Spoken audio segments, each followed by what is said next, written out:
अनुराग ठाकुर ने e cigarette का मुद्दा उठाया, साथ ही लोकसभा स्पीकर से शिकायत भी कर डाली है। आरोप लगा कि टीएमसी के सांसद सौगत रॉय ने सदन के अंदर बैठकर ई सिगरेट पी है और इस बारे में बीजेपी के नेता उनसे सदन परिसर में हल्की फुल्की बातचीत करते हुए भी नजर आए। इस बातचीत के दौरान सौगत रॉय अपने हाथ में सिगरेट छिपाते नजर आए हैं।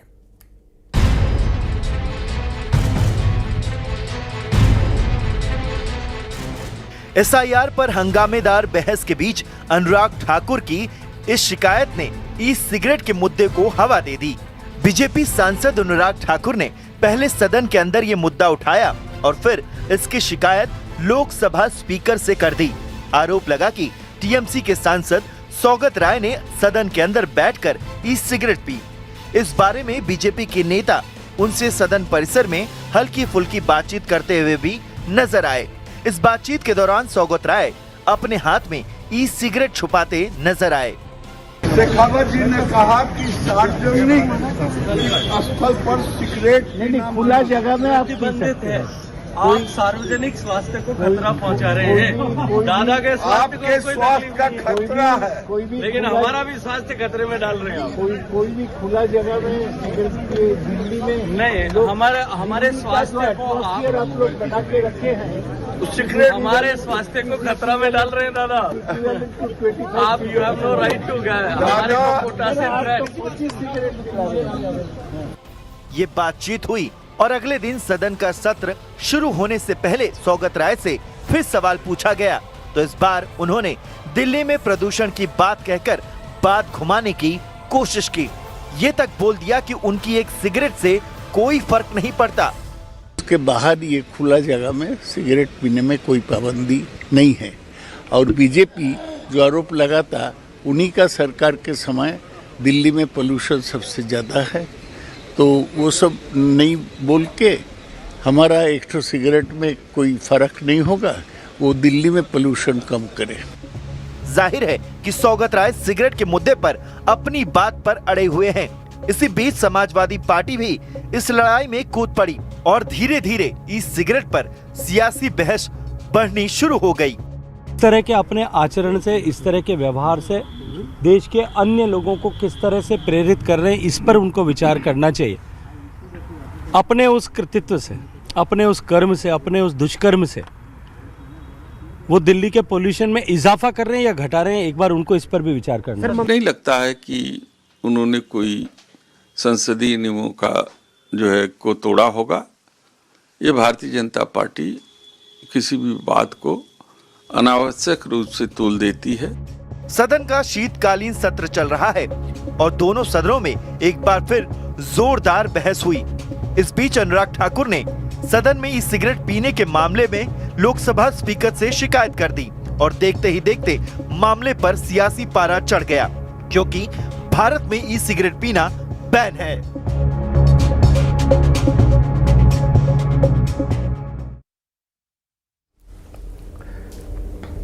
इधर पीएम मोदी ने यूपी के एनडीए सांसदों के साथ बैठक की। इसमें एनडीए में तालमेल बढ़ाने पर चर्चा हुई। करीब 40 मिनट तक ये बैठक चली। पीएम मोदी ने एनडीए सांसदों से सरकारी योजनाओं को जनता तक पहुंचाने को कहा है। इससे पहले पीएम मोदी ने गुरुवार को अपने आवास पर एनडीए सांसदों के लिए एक विशेष डिनर भी आयोजित किया था।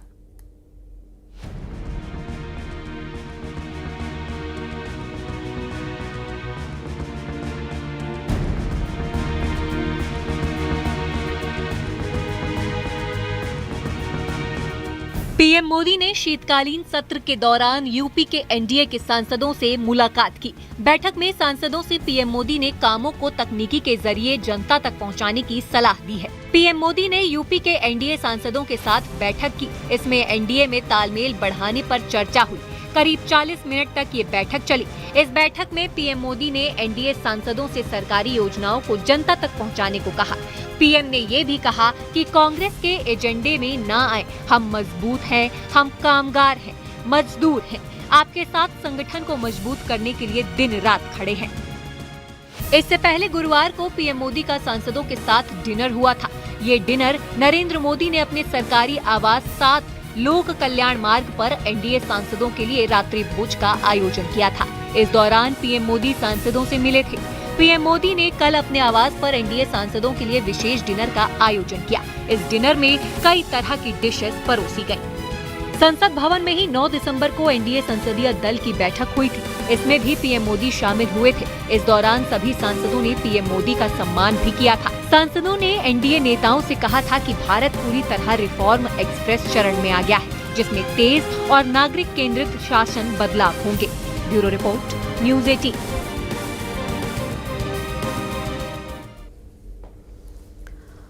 और मध्य प्रदेश में सरकार के 2 साल पूरे होने पर सीएम डॉक्टर मोहन यादव ने प्रेस कॉन्फ्रेंस कर कामकाज का ब्यौरा दिया है। सीएम ने उपलब्धियां गिनाते गिनाते कांग्रेस पर ताबड़तोड़ सियासी तीर भी चलाए हैं। नक्सलवाद के मुद्दे पर कांग्रेस को घेरते हुए कहा कि कांग्रेस ने नक्सलवाद के खिलाफ ठोस कदम नहीं उठाए और हमारी सरकार ने इसकी डेडलाइन भी तय कर दी। इसके साथ ही सीएम ने 2 साल की उपलब्धियां और 3 साल के विकास के रोडमैप की पुस्तक का विमोचन किया।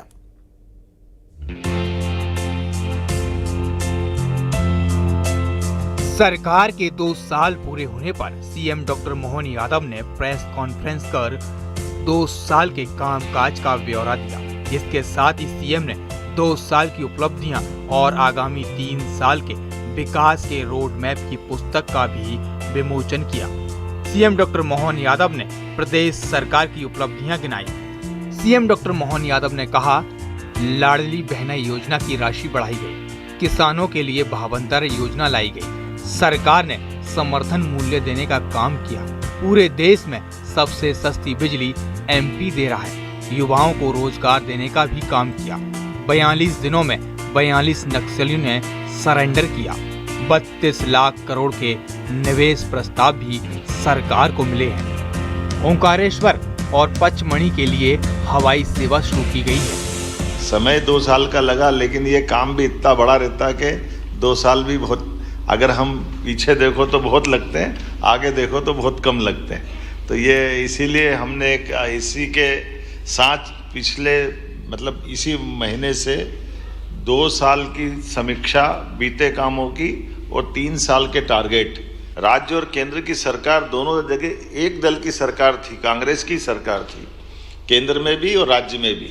लेकिन इतनी बड़ी घटना के बाद में भी कोई ठोस रणनीति बने, योजना बने, इसका निराकरण हो। बड़े बड़े उद्योगपति आकर के कहते ग्वालियर में हम पहली बार आए, जबलपुर पहली बार आए।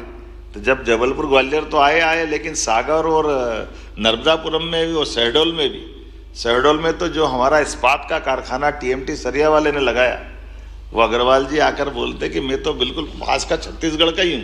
ये एविएशन के प्रोजेक्ट अपने सबके सामने चल रहे हैं। ये उत्तराखंड में चलते थे 4 धाम के लिए, केदारनाथ, बद्रीनाथ, गंगोत्री, जमुनोत्री। अब तो उज्जैन ओंकारेश्वर क्यों नहीं हो सकते? वो शानदार चल रहा अपना। विकास के दावों पर कांग्रेस ने निशाना साधा है। कांग्रेस का कहना है, सरकार के दावे और हकीकत में जमीन आसमान का अंतर है। प्रदेश के किसान परेशान हैं, युवाओं को रोजगार नहीं मिल रहा है। और एमपी भी लोग कहते हैं कि अगर 10 घंटे से ज़्यादा गांव में बिजली दी तो सस्पेंड कर देंगे। दूसरा, खाद की लाइन में किसान की जान जा रही है, हार्ट अटैक हो रहा है, आत्महत्याएं कर रहे हैं किसान। तो ये सबसे बड़ा इशू किसानों का जो आज तक वो हल कर नहीं पाए। इन्वेस्टमेंट की बात हुई, बहुत सी मीट हुई, लेकिन धरती पर है कहाँ? आज मैं समझता हूँ जब आप बोले तो बताइए कितने इन्वेस्टमेंट आ गए। सरकार का अपना दावा है और कांग्रेस के अपने दावे हैं। 2 साल के कार्यकाल को सरकार बेमिसाल बता रही है, तो वहीं कांग्रेस सिर्फ कागजी दावे बता रही है। Bureau report, news 18।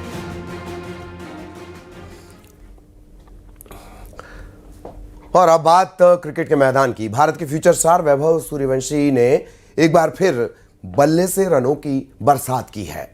इस बार अंडर 19 एशिया कप में यूएई के खिलाफ 171 रनों की पारी खेली है। इतने छक्के बरसाए कि कई रिकॉर्ड टूट गए।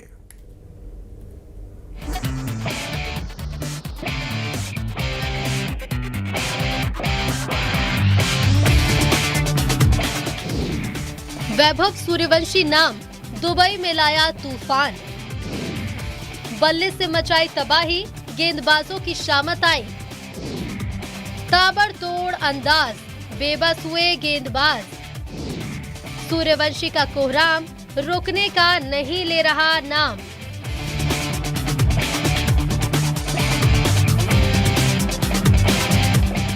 चौदह साल के वैभव क्रिकेट के नए सितारे बन गए हैं।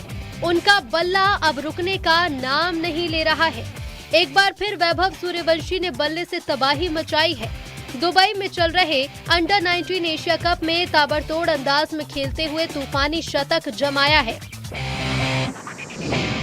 वैभव सूर्यवंशी ने अंडर 19 एशिया कप में यूएई के खिलाफ 95 गेंद पर। और इस वक्त बड़ी खबर आपके स्क्रीन पर। केंद्रीय गृह मंत्री अमित शाह रायपुर पहुंच चुके हैं। एयरपोर्ट पर सीएम विष्णुदेव साय मौजूद हैं।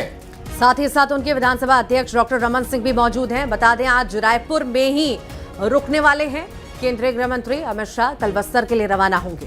बस्तर ओलंपिक के समापन समारोह में केंद्रीय गृह मंत्री अमित शाह को शामिल होना है और इसके लिए वो रायपुर पहुंच चुके हैं। एयरपोर्ट पर विधानसभा अध्यक्ष डॉक्टर रमन सिंह और मुख्यमंत्री विष्णुदेव साय भी पहुंचे और यहां से रात्रि विश्राम वो रायपुर में करेंगे और कल बस्तर रवाना होंगे। न्यूज़ 18 मध्य प्रदेश छत्तीसगढ़ पर एक्सक्लूसिव तस्वीरें।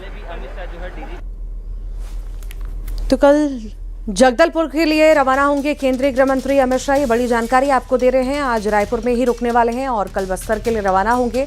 बस्तर ओलंपिक के समापन समारोह में शामिल होने के लिए पहुंच रहे हैं। उसके अलावा खास बैठकें भी होंगी। लगातार नक्सलवाद के खात्मे को लेकर के सक्रियता सरकार की ओर से भी है और बार बार जो सफलताएं मिल रही हैं उसके बाद आप खुद देखिए केंद्रीय गृह मंत्री का दौरा बेहद खास हो जाता है और जब जब वो ये दौरा करके जाते हैं उसके बाद कोई खास खबर भी सामने आती है। बड़े ऑपरेशन की तैयारी के बारे में भी जानकारी दी जाती है हर बार। उसके बाद हम देखते भी हैं बड़े ऑपरेशंस को अंजाम दिया जाता है और कहीं ना कहीं हौसला अफजाई के लिए भी केंद्रीय गृह मंत्री अमित शाह पहुंचते हैं। जवानों की हौसला अफजाई करते हैं, सरकार को भी हिम्मत बंधाते हैं।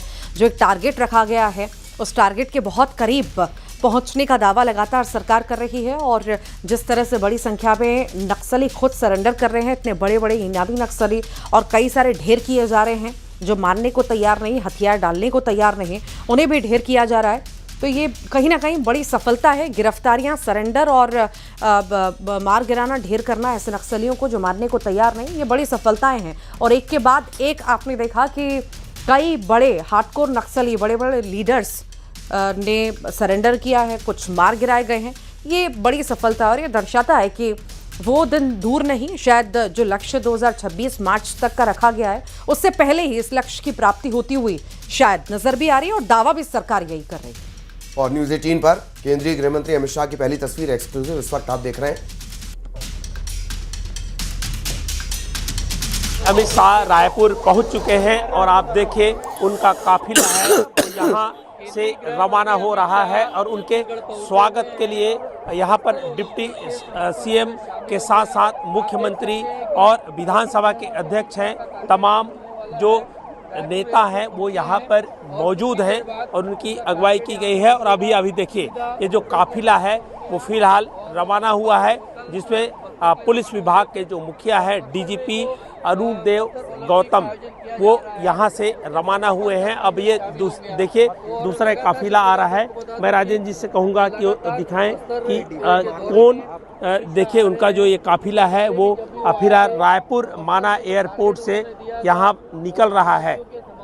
केंद्रीय गृह मंत्री 2 दिवसीय प्रवास पर छत्तीसगढ़ पहुँचे हैं और अभी यहाँ से वो सीधा निजी रिसोर्ट के लिए रवाना होंगे, वहाँ पर रात्रि विश्राम करेंगे। और आप देख सकते हैं पूरा काफिला है उनका नज़र आ रहा होगा। ये तस्वीर साफ तौर पर आप लोगों को दिखाई दे रही होगी कि ये काफिला है वो निकल